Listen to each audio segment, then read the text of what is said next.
প্রতিনিধিদের তথ্যচিত্রে প্রবাসী সংবাদ জানাচ্ছেন ইমতিয়াজ আহমেদ। সাবেক প্রধানমন্ত্রী ও বিএনপি চেয়ারপারসন বেগম খালেদা জিয়ার সুস্থতা কামনায় সংযুক্ত আরব আমিরাতের দুবাইয়ে অনুষ্ঠিত হয়েছে বিশেষ দোয়া মাহফিল। ফটিকছড়ি জাতীয়তাবাদী প্রবাসী ফোরামের এ আয়োজনে প্রধান অতিথি ছিলেন আলহাজ সরোয়ার আলমগীর। দুবাই বিএনপির সিনিয়র যুগ্ম আহ্বায়ক মোহাম্মদ জামাল উদ্দিনের সভাপতিত্বে প্রধান বক্তা ছিলেন আলহাজ মোহাম্মদ রফিকুল আলম রফিক। অনুষ্ঠানে বেগম জিয়ার বর্ণাঢ্য রাজনৈতিক জীবনের উপর আলোকপাত করেন বক্তারা।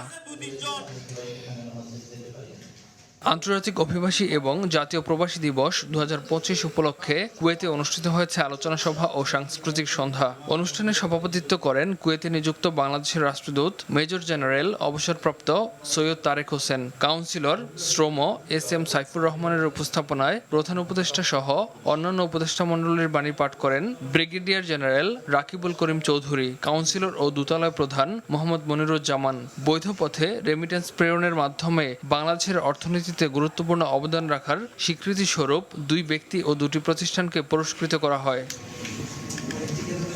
দেশের অর্থনীতিতে গুরুত্বপূর্ণ অবদানের স্বীকৃতি স্বরূপ বাংলাদেশ সরকার কর্তৃক বাণিজ্যিক গুরুত্বপূর্ণ ব্যক্তি বা সিআইপির সম্মাননা পেয়েছেন মালয়েশিয়া প্রবাসী মোহাম্মদ ইকবাল হোসেন। বৈধ পথে সবচেয়ে বেশি বৈদেশিক মুদ্রা পাঠানোয় অভিবাসী বাংলাদেশি ক্যাটাগরিতে এই সম্মাননা দেওয়া হয়। রাজধানীর ওসমানী স্মৃতি মিলনায়তনে আন্তর্জাতিক অভিবাসী ও জাতীয় প্রবাসী দিবস উপলক্ষে আয়োজিত অনুষ্ঠানে সম্মাননা ক্রেস্ট তুলে দেন প্রবাসী কল্যাণ ও বৈদেশিক কর্মসংস্থান মন্ত্রণালয়ের উপদেষ্টা ডক্টর আসিফ নজরুল। ইমতিয়াজ আহমেদ, RTV।